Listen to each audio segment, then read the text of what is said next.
देखिए अभी का टॉपिक है ना ES6 या ES6 2015। तो ES6 बेसिकली ना ECMA स्क्रिप्ट 6 का ही शॉर्ट फॉर्म होता है, ECMA स्क्रिप्ट 6 का। अब ECMA स्क्रिप्ट ये सब क्या है ना कि बेसिकली जावा स्क्रिप्ट का लेटेस्ट स्टैंडर्ड है। अब ट्रेडिशनली जो भी जावा स्क्रिप्ट कोडिंग होता था उसमें क्या होता था ना कि थोड़ा कोड ज़्यादा हो जाता था, मतलब जो काम करना है उसका कोडिंग बहुत ज़्यादा करना पड़ता था। तो उसका एडवांस लाया गया ये सोचकर कि राइट लेस डू मोर लिखा हुआ है ना, कि कम कोडिंग से ज़्यादा काम कैसे हो, तो वो कुछ कुछ चीज़ें लाया गया। वही सब ES6 में हम करने वाले हैं, जो मेन मेन चीज़ें हैं जैसे क्लासेज, एरो फंक्शन, मॉड्यूल्स। तो नए नए जो चीज़ें हैं जो हमें रिएक्ट में काम आएगा वो सब हम करने वाले हैं ES6 टॉपिक में, एक माई स्क्रिप्ट के अंदर। तो अब पहला चीज़ें हैं जो सिंपल है कि वेरिएबल का स्कोप। तो वेरिएबल जब हम डिक्लेयर करते हैं और उसको यूज करते हैं ना, तो उसके पीछे का जो लॉजिक है तीन टाइप का है। जैसे ग्लोबल स्कोप, फिर लोकल स्कोप। अब ग्लोबल स्कोप को समझते हैं, एक और नीचे वो अलग टाइप है। ग्लोबल स्कोप में क्या होता है, the variable can access from any part of the JavaScript code. Example file में बनाता हूँ कि मैं इसको ना एक नॉर्मल प्लेन HTML के अंदर जावा स्क्रिप्ट लिख कर टेस्ट करेंगे हम लोग। तो इसका नाम मैंने दे दिया test.html। अब इसमें स्क्रिप्ट डालूंगा। अब जैसे मैंने यहाँ एक फंक्शन बनाया था ना, फंक्शन कोई भी नाम से बनाइए, एड। पैरामीटर दे दिया A, B, और रिटर्न करवा दिया हमने A+B को। अब डायरेक्ट रिटर्न कर सकते हैं या एक नया वेरिएबल लीजिए T नाम से, टोटल में A+B रख दिया। अब उसके बाद रिटर्न करेंगे तो और अच्छा लगेगा। हम्म, तो बात यहाँ समझिए कि ये जो वेरिएबल T है ना, ये T बना कहाँ पे है, फंक्शन के अंदर बना है। तो अगर मैं डायरेक्ट यहाँ पे इसको अलर्ट करूँगा T को तो नहीं आएगा। देखिए इसको ब्राउज़र में खोलते हैं, नहीं आया। और इंस्पेक्ट में जाकर कंसोल में जाकर देखिए कोई एरर बोल रहा है ना, देखिए reference error T is not defined. क्योंकि ये जो ढूंढ रहा है ना T, वो फंक्शन के बाहर बाहर ढूंढता है बाय डिफ़ॉल्ट, अंदर से तो नहीं निकाल पाएगा। तो इसको ना लोकल बोलते हैं, मतलब ये जो वेरिएबल T है ना, ये जहाँ बना है उसी ब्लॉक के अंदर ही मिल पाएगा। जैसे बना यहाँ पे है तो यहाँ मिल गया ना, एक्सेस कर पाया। तो इसको लोकल वेरिएबल कहते हैं कि विथ इन द ब्लॉक, जो ब्लॉक है ना वो जो कर्ली ब्रेसेस उसी के अंदर बना है तो उसी के अंदर ही एक्सेस हो पाएगा, बाहर नहीं। तो ग्लोबल स्कोप का एक एग्जांपल बताता हूँ। जैसे ना भैर MSG, मैसेज का शॉर्ट फॉर्म में लिख दिया मैंने नेट टोटल ईच, ऐसे लिख दिया। अब ये देखिए फंक्शन से बाहर बना है, सेपरेट है। तो ये जो वेरिएबल है ना ये अंदर मिल सकता है, और यहाँ तो ऑफ कोर्स मिलेगा। पहले यहाँ का चेक कर लेता हूँ, वो बाहर बाहर ही है ना, ये बाहर है, ये बाहर है, फंक्शन अंदर में समझ रहा हूँ। तो अलर्ट करके देखते हैं इसको, देखिए आ रहा है नेट टोटल इज। अब अंदर चेक करवाते हैं, यहाँ हटा देता हूँ। अब क्या वो MSG वेरिएबल फंक्शन के अंदर मिलता है कि नहीं मिलता है, ठीक। वैसे मिलता है, ग्लोबल वेरिएबल का यही मतलब है। तो मैं कर देता हूँ ना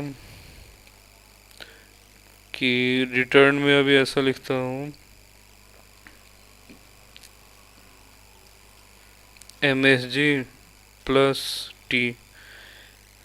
ये क्या होता है, देखिए दो वेरिएबल को जोड़ने के लिए, मतलब मुझे अगर ऐसा रिटर्न करवाना है ना कि ये मैसेज के साथ T जाए, ठीक। तो दो वेरिएबल है, एक MSG है, दूसरा क्या है, टोटल वाला T है। अब दोनों को मुझे जोड़ना है तो प्लस डाल दिया। अब मैं क्या कर रहा हूँ कि ऐड फंक्शन कॉल करता हूँ। ऐड फंक्शन के अंदर मैंने दो पैरामीटर हैं, दोनों देते हैं 5 और 10। इसको मैंने रखा भैर आउटपुट नाम का वेरिएबल में। अब मैं अलर्ट करता हूँ आउटपुट को। अब क्या एक्सपेक्ट कर रहे हैं हम लोग कि ऐड फंक्शन में ए में 5 गया, बी में कितना 10 गया, टी में 15 आ गया। अब बट रिटर्न क्या किया, ये मैसेज के साथ टी, है ना, नेट टोटल इज 15, ऐसा इसमें जाना चाहिए हम सोच रहे हैं, और वो दिखाएगा। तो चेक करते हैं, देखिए दिखा दिया ना, नेट टोटल इज 15। तो मतलब बाहर का वेरिएबल भी अंदर जा पा रहा है। ये क्या है, ग्लोबल, ग्लोबल स्कोप वेरिएबल।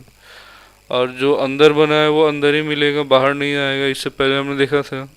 तो वो हो गया लोकल वेरिएबल। तो ग्लोबल स्कोप वेरिएबल और लोकल स्कोप वेरिएबल समझ आ गया। लिखा है कि in the local scope the variable can be access within a function where it is declare, है ना, कि उसी फंक्शन के अंदर मिलेगा जिसके अंदर वो डिक्लेयर हुआ है, वो हो गया लोकल।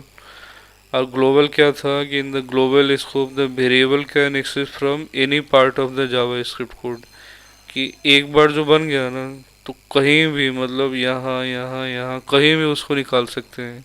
वो क्या हो गया, global scope variable. We can practice this code on index.js so delete existing. ये मैंने बोला है, नोट में लिखा था कि रिएक्ट का जो index.js नहीं होता है उसी में था, पहले कोडिंग किया था, बट फिर भी मैंने अलग बना लिया, तो कोई इशू नहीं है, सेपरेट ही रहने देंगे। और ये भी कर सकते हैं कि जो हमारा रिएक्ट है उसका index.js फाइल में यहाँ पे ये सारा हटा कर सकते हैं, ये सारा कोडिंग हटाकर कर सकते हैं, बट वो कोई काम नहीं आएगा, वो सब काम की चीज़ हट जाएगा। सेपरेट ही प्रैक्टिस करिए ऐसे, जैसे मैंने बोला है। तो ये तो मैंने अभी बता दिया था, जो एग्जाम्पल लिखा है ना, ये सब बता दिया है। और कंसोल डॉट लॉग बताया था कि उसके कंसोल में आएगा ब्राउज़र का, इसको भी करके देख लीजिए। देखिए क्या हो रहा है, भैर एबीसी में 200 है और एग्जाम्पल एबीसी के अंदर 300 है। तो ये टेस्टिंग क्या हो रहा है ना, कि इस एबीसी में कितना रहेगा, ये वाला एबीसी रहेगा कि बाहर वाला रहेगा, हाँ ना, दोनों का नाम एबीसी है तो अंदर रहेगा, क्योंकि ना इसने ओवरराइट कर देगा ना बाहर वाले को।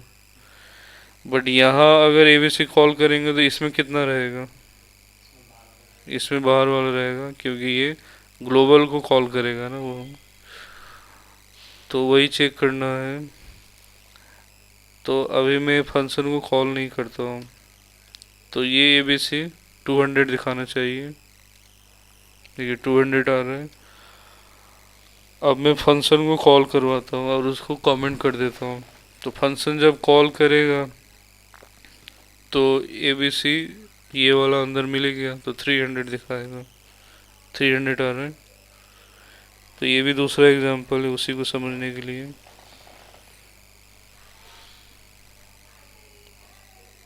अब भैर जो है ना, भैर जब हम लगाते हैं वेरिएबल डिक्लेयर होता है, ये नॉर्मल वेरिएबल डिक्लेरेशन कीवर्ड है, कि कोई भी मतलब जब वेरिएबल बनाता है तो देखिए हर जगह भैर लिखा हुआ है, भैर से बनता है।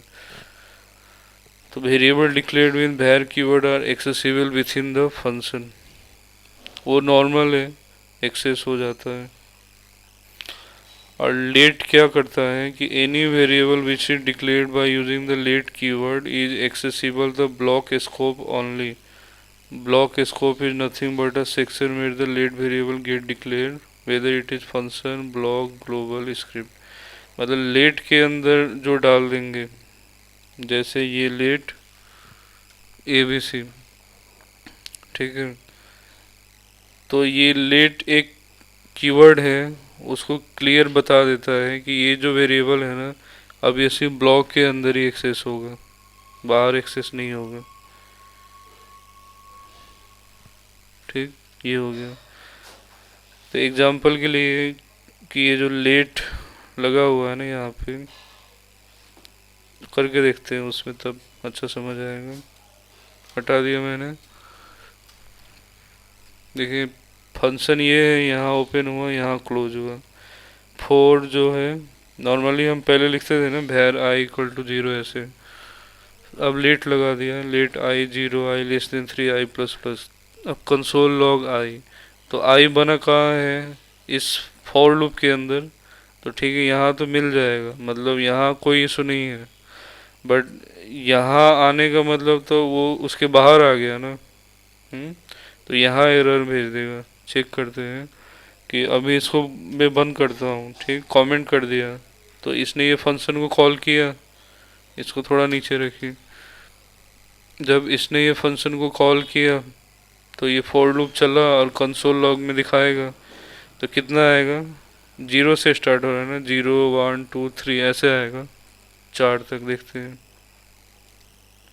देखिए zero one two three, three तक आया क्योंकि okay less than equal to तीन ही है ना, चार टोटल आया, मतलब जीरो वन टू थ्री ऐसे करेंगे तो काउंट कितना हो गया, चार हो गया, और स्टार्ट जीरो से हो रहा है। अब मैं इसको खोलता हूँ तो ये एरर देगा, क्योंकि आई तो उसका है, फोर लूप का है, ये नहीं निकाल पाएगा, लेट लगा है इसलिए, बस बात ये है। देखिए reference error I is not defined, और लाइन नंबर भी बोल रहा है, इससे कंफर्म होता है कि किस लाइन का एरर है। 14, यही है ना 14। अब मैं क्या कर दूंगा तो एरर नहीं आएगा, पता है, बस इसको भैर बना दूंगा तो अब दिक्कत नहीं है उसको। देखिए कंसोल लॉग, किससे क्या आ रहा है ये पता हो रहा है। इसने क्या किया ना कि जीरो, जीरो से चला, जीरो वन टू थ्री तक दिखा दिया, इसका काम खत्म हो गया। बट लास्ट में थ्री दिखाने के बाद भी तो प्लस प्लस हो गया था ना, वो चार बन गया था, दिखाया नहीं बट वो चार बन गया था। तो जब आया ना, इसने उसको बोल दिया कि आप कंसोल में प्रिंट करो, तो वो चार जो बना था वो चार दिखा दिया। हाँ, अगर इसको मैं कमेंट कर दूँ तो तीन तक ही रहेगा। देखिए क्योंकि ये कंडीशन चल रहा है कि जीरो में ट्रू है, वन में ट्रू है, थ्री में ट्रू है। जब फोर हुआ, हो चुका फोर, बट वो चला नहीं, चला नहीं तो इधर बाहर आ गया और इसने उसको प्रिंट करवा दिया, इसलिए चार इसने दिखा दिया। तो क्या समझ आया कि लेट जो है ये सिर्फ उसी के अंदर एक्सेस करने देगा। अब हम बड़ा सा कुछ प्रोग्राम बना रहे हैं ना, हम चाहते हैं कि ये वेरिएबल मिस्टेक से बाहर ना निकल जाए, तो हम लेट, हाँ, तो लेट लगाते हैं। अब हैड तो उससे पहले हम देख चुके हैं कि वो नॉर्मल है, हर जगह होगा। और कॉन्स्ट का क्या मीनिंग है ना कि एक बार डिक्लेयर हो गया तो दोबारा उसको ओवरराइट नहीं कर सकते, सिर्फ यूज कर सकते हैं। देखिए ESC gives a new way to declare a constant using the const keyword. एक किस्म से कांस्टेंट है। The const keyword create a read only reference to the value, it cannot be reassigned value. Example के लिए ऐसे समझिए कि मैंने अगर कॉन्स्ट फ्रूट में एप्पल डाल दिया, ठीक है, तो फिर अब दोबारा ना, मतलब ऐसे नहीं डाल सकते हैं कि फ्रूट में मैंगो नहीं डाल सकते हैं, ये गलत हो जाएगा, क्योंकि वो वन टाइम के लिए बना हुआ है। कॉन्स्ट का मतलब कि सिर्फ बना, अब आप इसको रीड करो कोई दिक्कत नहीं, जैसे ऐसे दिखाओ, इससे कोई इशू नहीं है, ये आ रहा है। बट उसको रीअसाइन मत करिए, मतलब दोबारा उस वेरिएबल में कुछ मत डालिए, वो डालने नहीं देगा। इट इज़ ब्लॉक स्कोप, और ये भी ग्लोबल नहीं है, मतलब कि जो ब्लॉक में अगर बनाएंगे ना फंक्शन के अंदर, तो फंक्शन के अंदर ही रहेगा। और कांस्टेंट कैन नॉट बी री डिक्लेयर, वही मतलब रीअसाइन या री डिक्लेयर दोबारा नहीं हो पाएगा। Constant must be initialize at the time of declaration, मतलब पहले डिक्लेयर कर देंगे, उसके बाद ये गलत है ना। Const it will show an error बोल रहा है, लिखा है कि कॉन्स्ट ए में 10 और फिर ए में 200 डालेंगे तो एरर आ जाएगा। करके देखिए, जैसे मैंने जो डाला एग्जाम्पल उसी में उसी टाइप का है। अब बोल देगा, देखिए assignment to constant variable, error आ गया ना कि कांस्टेंट वेरिएबल में असाइनमेंट का कोडिंग डाला हुआ है, तो इसलिए वो रुक गया। कांस्ट वेरिएबल सिर्फ रीड ओनली के लिए, असाइन करने के लिए नहीं। क्लियर है? तो इसमें ना दो पार्ट समझिए कि एक तो हो गया कि ग्लोबल स्कोप और लोकल स्कोप, मतलब कौन ग्लोबली एक्सेस होगा और कौन सिर्फ ब्लॉक के अंदर एक्सेस होगा, वो बताया था। उसके बाद ये सब आया था, ये जो भैर और लेट, फिर कॉन्स्ट। भैर हो गया नॉर्मल जनरल जैसे चलता है ट्रेडिशनली, है ना। वो लेट हो गया ब्लॉक के अंदर, किसी ब्लॉक के अंदर जो बना है ब्लॉक के अंदर मिलेगा। कॉस्ट हो गया कि वन टाइम डिक्लेयर, फिर सिर्फ रीड ओनली, दोबारा डिक्लेयर नहीं।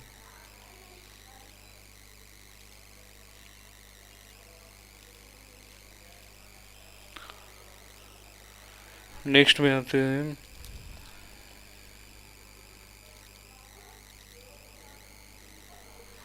अब आते हैं ऑब्जेक्ट्स में।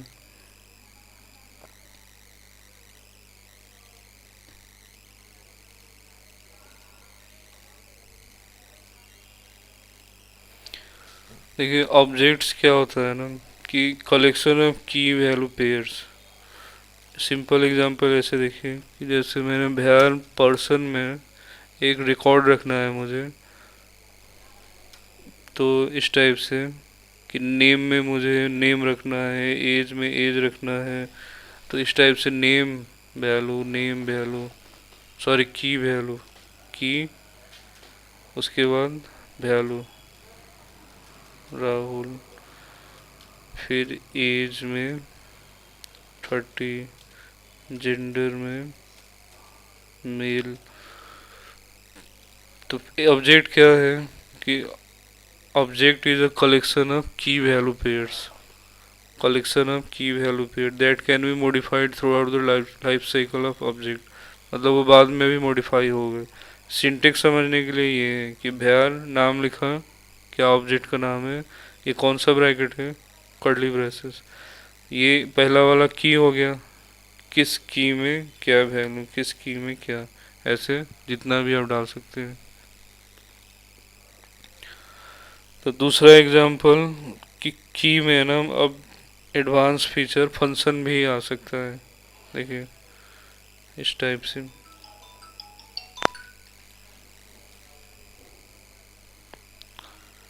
कि नेम में तो ठीक है सिंपल सा राहुल है, और स्पीक के अंदर क्या है, पूरी की पूरी फंक्शन ही है। अब इसको एक्सेस करने का समझते हैं, ये तो सिर्फ बना है, जैसे एरे बनता था वैसे ऑब्जेक्ट बना हुआ है। ये एग्जांपल से ये समझ आ रहा है कि फंक्शन या मेथड भी बोलते हैं फंक्शन को, वो भी बन सकता है, अंदर डल सकता है। We can also write above example like ऐसे। देखिए ये जो स्पीक के अंदर फंक्शन है ना, वो इस तरीके से भी लिखा जा सकता है कि डायरेक्ट स्किप, तो दोनों का मतलब एक ही होगा। देखिए स्पीक कॉलन है ना फंक्शन, और ये डायरेक्ट स्पीक का ही फंक्शन बना दिया, तो सेंस एक ही होगा, दोनों का मतलब एक ही होगा। ये कि स्पीक एक फंक्शन है ये बोल रहा है, और ये क्या बोल रहा है कि ये देखते ही लग रहा है कि स्पीक फंक्शन है, बस। अब दोनों को एक्सेस करना है ना, इसको हटाता हूँ थोड़ा देर, जैसे अलर्ट।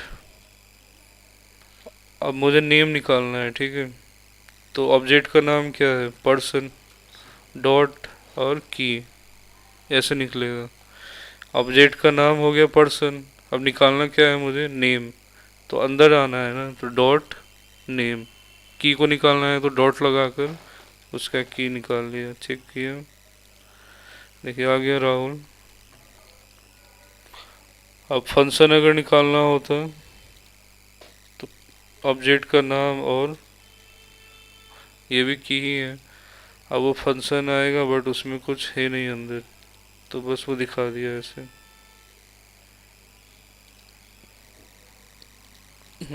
मैंने ना ये स्पीक लिखा, ये हुआ ना फंक्शन कॉल। क्या हो रहा है? डिफाइन नहीं करा हुआ ना हमने, हम्म। उसके अंदर है ही नहीं कुछ। हाँ वो आएगा अभी, ये जस्ट सिंटेक्स टाइप के लिए है। तो ऑब्जेक्ट में हमने सिंपल देखा कि की वैल्यू का पेयर से कर्ली ब्रेसेस के अंदर आता है की वैल्यू, और वो फंक्शन भी डाला जा सकता है। रिएक्ट में आएगा ये सब।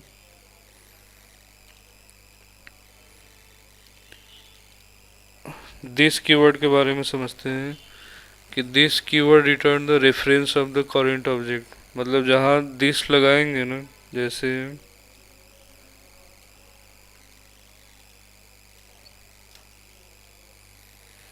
देखिए वेयर पर्सन एक ऑब्जेक्ट है, नेम में राहुल, और स्पीक एक फंक्शन हो गया प्रॉपर यहाँ से यहाँ तक।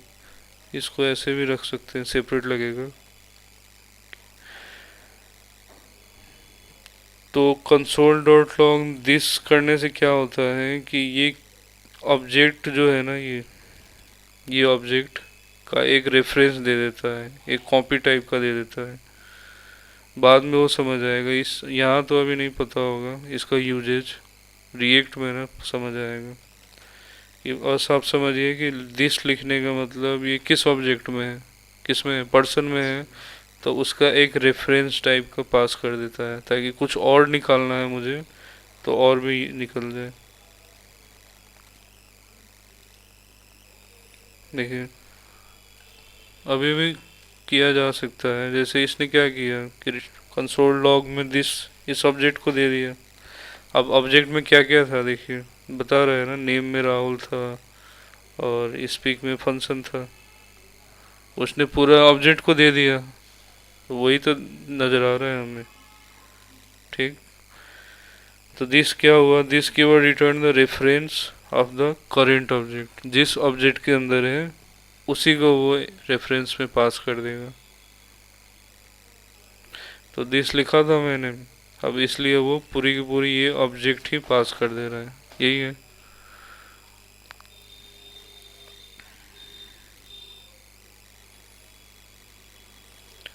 अब बाइंडिंग दिस, देखिए function in JavaScript are like objects.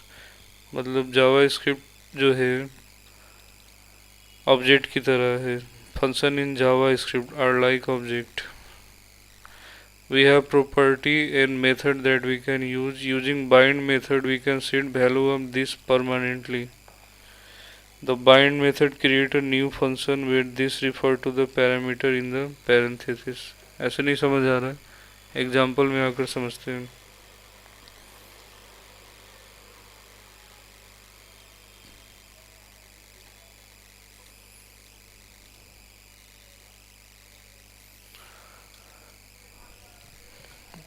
ये ऑब्जेक्ट है जिसमें की में वैल्यू है, ये की में एक फंक्शन है।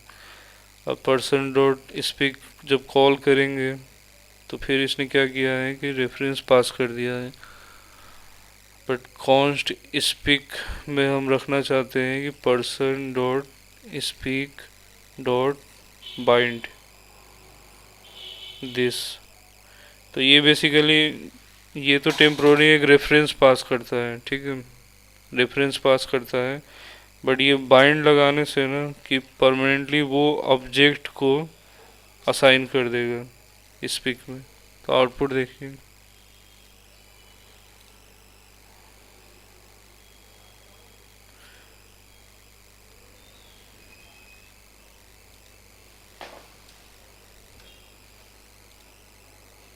ये तो ये दे रहा है बेसिकली अभी। और ये जब काम आएगा रिएक्ट में,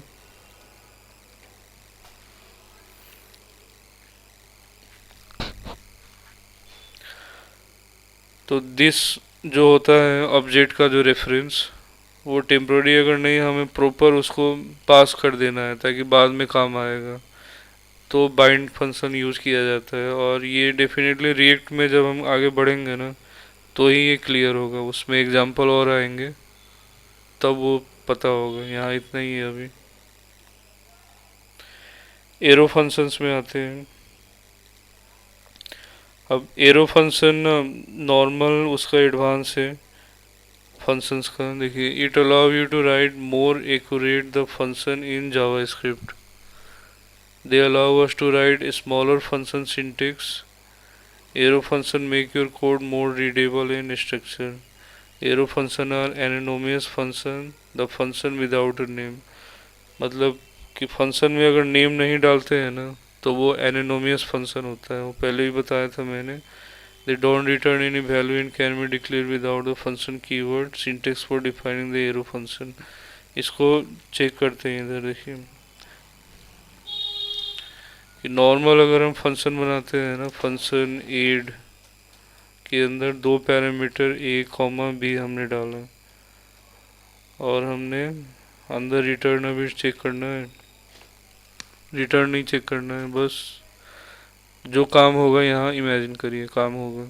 अब इसी को मैं एरो फंक्शन में ले जाऊँ, जो अभी हम कर रहे हैं टॉपिक, तो एरो फंक्शन क्या कहता है? एनिनोमियस।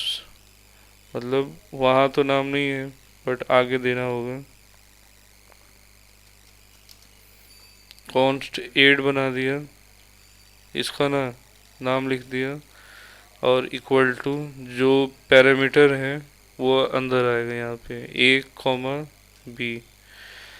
उसके बाद ये सिंबल आएगा और डायरेक्ट कर्ली ब्रेसेस। तो ये हो गया हमारा एरो फंक्शन। ठीक है, फंक्शन का नाम कॉन्स्ट या लेट या भैर जिसमें आपका काम है उसमें डालिए। उसके बाद इक्वल टू स्मॉल ब्रैकेट के अंदर जितने पैरामीटर है वो डाल दीजिए। उसके बाद ये सिंबल के बाद कर्ली ब्रैकेट डाल दीजिए, और जो काम होगा वो यहाँ करेंगे। In the following example, we are defining three functions that show function expression, एनिनोमियस और एरो फंक्शन। तीन चीज़ें क्लियर करने के लिए एग्जाम्पल है। तो ये तो हो गया नॉर्मल फंक्शन, यहाँ डाल कर देखते हैं।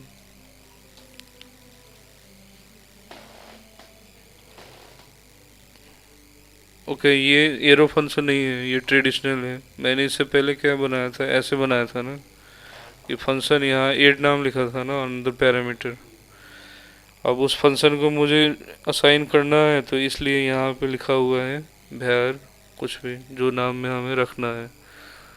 तो ये नॉर्मल हो गया जावा स्क्रिप्ट का फंक्शन जो पहले से चल रहा है।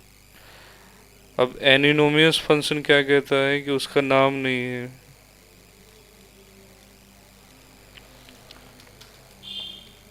ये देखिए, फंक्शन के बाद जो नाम था ना, ये इसमें नाम नहीं है। जैसे यहाँ सो हटा दिया हुआ है ये, तो इसको एनिनोमियस फंक्शन बोलते हैं, जो फंक्शन का नाम नहीं होता है। अब एरो फंक्शन जो पहले ही मैंने बता दिया था, इसी का एरो फंक्शन लिख कर देखते हैं।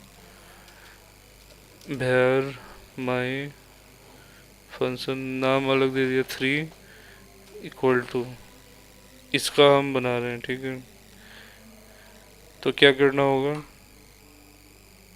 डायरेक्ट ये आएगा क्योंकि पैरामीटर नहीं है। अगर पैरामीटर होता तो उसके अंदर में लिखता, इसके अंदर डालते ए कॉमा बी। अभी पैरामीटर नहीं है, उसके बाद बॉडी हो गया ऐसे।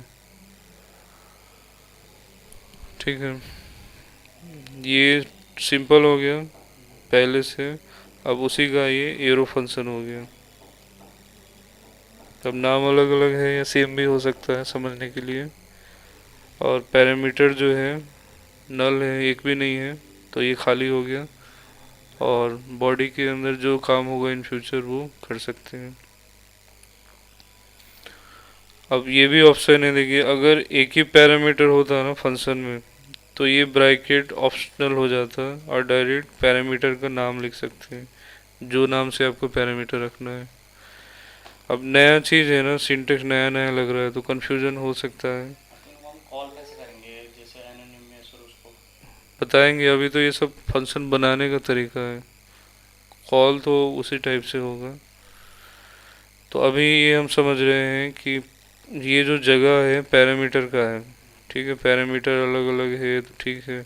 अब एक आपको दे दिया है कि चलो एक ही पैरामीटर है ना, तो ये ब्रैकेट नहीं भी लगाएंगे तो भी चलेगा, और लगाएंगे तो कोई इशू नहीं है, और नहीं भी लगाया तब भी चलेगा। अब किसी ने ऐसे कोडिंग कर रखा है और जिसको ये एरो फंक्शन नहीं पता है, वो तो बोलेगा कि ये तो गलत है, क्या क्या लिखा हुआ है। खुद सिंटेक्स नहीं पता हो तो ये लगेगा कि ये गलत सिंटेक्स है, बट ये एरो फंक्शन के रूल में है ना, इसलिए हमें पता होना चाहिए। देखिए कॉल तो नॉर्मल हुआ है ना, जैसे आप जो पूछ रहे थे।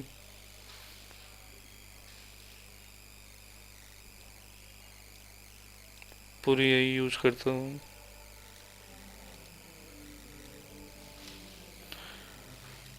पहले ये देखिए भैर नॉम में एक फंक्शन एरो फंक्शन आ गया, हाँ ना। अभी मैंने बताया था कि ऐसे लिखना, उसके अंदर पैरामीटर डालना, एक ही है तो ऐसे भी दे सकते हैं। तो पैरामीटर लिया और उसको दिखाया। तो अब यहाँ पे फंक्शन को मैंने कॉल कर दिया, और एक्स में क्या गया, 140 गया, कॉल हुआ है ना ये, कॉल फंक्शन। अब ये कंसोल में दिखाएगा, बाहर तो नहीं दिखाएगा, कंसोल के अंदर का काम है। देखिए कंसोल में आ रहा है, optional braces for single statement and empty braces if there is no parameter required. तो ऐसे भी होता है, अगर पैरामीटर नहीं चाहिए तो ये नहीं कि ये हटा देंगे, एम्प्टी देना पड़ेगा, ये भी बात है। मतलब कोई सोचे कि है ही नहीं पैरामीटर, क्या हटा सकते हैं, तो नहीं, ये बताना पड़ेगा हमें ऐसे।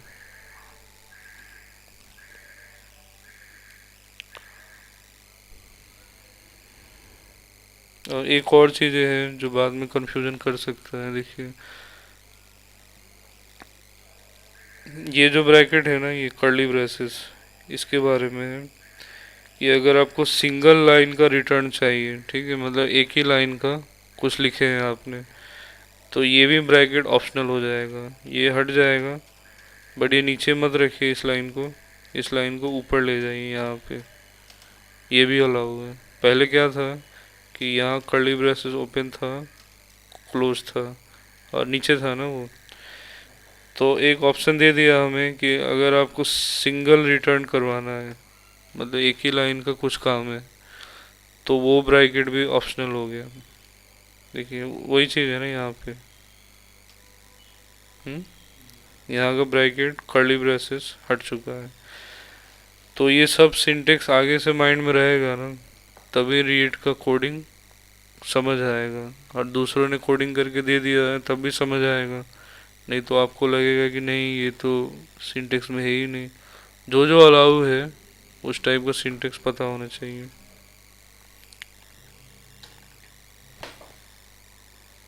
इसमें हम क्या कर रहे हैं, सिंपल फंक्शन एक बार फिर मैंने लिखा है कि var m is equal to, normal function है, एनिनोमियस फंक्शन है, और उसी का एरो फंक्शन बनाकर,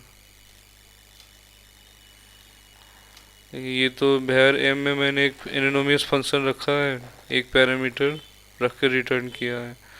अब इसी को एरो फंक्शन बनाते तो कैसा होता, ये तो कमेंट है कि भैर एम, जो वहाँ तक लिखा ना वो एम आ गया, और पैरामीटर एक ही था इसलिए ये ज़रूरी नहीं था लगाना। उसके बाद रिटर्न भी एक ही लाइन का है ना, इसलिए ये वाला भी, ये भी हट गया, ठीक।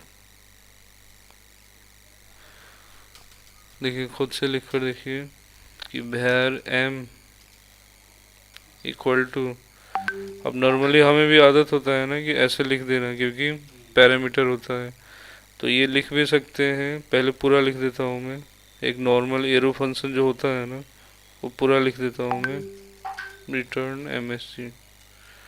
अब इसको और सिंप्लीफाई करते हैं, ये भी चलेगा, कोई एरर नहीं है, बट सिंटेक्स पता होना चाहिए कि क्या अलाउ है। तो एक पैरामीटर है तो ये हट गया, ठीक। रिटर्न का स्पेलिंग गलत है, और ठीक सुनो। अब ये भी हटा सकते हैं बस, और ये हट जाएगा।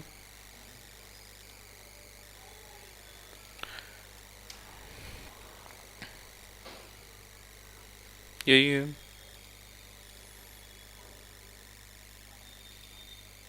ये एक छोड़ दिया ना हमने, ये वाला सिंटेक्स, है ना।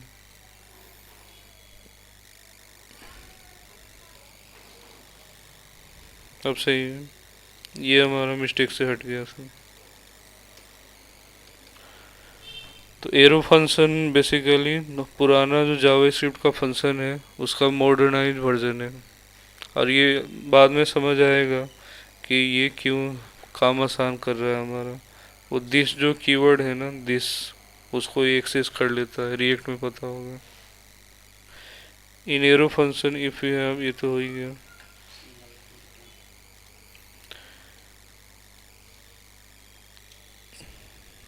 एरे मैप में करते हैं आज लास्ट। देखिए एरे मैप क्या करता है, is a new method introduce in ESC, it is use to render list of item from array. मतलब एरे जो है ना हमारा, एरे जो पहले बताया था, उसके वैल्यू को रिट्रीव करने के लिए, वैल्यू को उठाने के लिए लूप चलाकर। तो map method return new array so it does not modify original array. मतलब पुराना जो एरे है उसको बिना मॉडिफाई किए नया एरे बनाकर उसमें काम करेगा। Each value passes to the specified variable in the callback function argument. समझते हैं यहाँ पे सिंटेक्स तो ये है,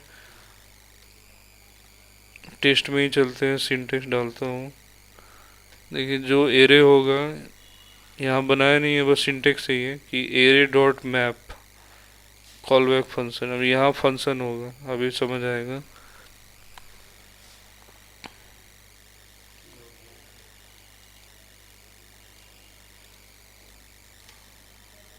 देखिए सिर्फ एरे को देखिए, नॉर्मल एरे है, फ्रूट्स के अंदर एरे हो गया। अब पर्पस क्या है ना कि इसको लूप चलाकर सभी वैल्यू को निकालना। तो हम क्या करते हैं, देखिए सिंटेक्स यहाँ देखिए कि फ्रूट्स एरे का नाम हो गया, डॉट मैप के अंदर एनिनोमियस फंक्शन बनाकर देखिए कि const items equal to, array का नाम क्या है, फ्रूट्स डॉट मैप। अब मैप का पूरा सिंटेक्स बंद करिए। अब एनिनोमियस फंक्शन आएगा, मतलब नॉर्मल फंक्शन लिखेंगे बिना नाम का, ऐसे। फिर से देखिए, नॉर्मल फंक्शन जब बनाते हैं तो फंक्शन, फंक्शन का नाम ऐसे लिखते हैं ना, बट यहाँ क्या हो रहा है कि डायरेक्ट फंक्शन और small bracket open close, curly braces open close, function का नाम नहीं लिखा। अब यहाँ एक वेरिएबल डालिए, उसी में पास करेगा। देखिए यहाँ डाला हुआ है, तो यहाँ मैं कुछ भी लिखूँ ना, जैसे FR फ्रूट का शॉर्ट फॉर्म लिखा, तो ये लूप चलने लगा बेसिकली, लूप। और हर लूप में ना एक आइटम इस वेरिएबल में डाल देगा। मतलब यहाँ जो नाम लिखूंगा मैं, तो फर्स्ट लूप में ए में क्या होगा, एप्पल, सेकेंड लूप में मैंगो, ऐसे ऐसे होगा कि जब जब चल रहा है ना, 3 बार है, तो फर्स्ट में चला तो इसी वेरिएबल में ये रखा फर्स्ट वाला, सेकेंड जब चला तो मैंगो रखा, वेरिएबल वही है। तो जो हमें काम करना है वो करेंगे। तो यहाँ क्या लिखा हुआ है, रिटर्न आइटम्स। अब इसको हम अलर्ट करके देखते हैं। तो बेसिकली आइटम वेरिएबल के अंदर फ्रूट डॉट मैप के मैप फंक्शन यूज करके हमने लूप चलाकर सभी को रिटर्न करवा दिया, है ना ये। और फाइनली उसको हमने देखा, cannot access item before initialization. क्या हुआ,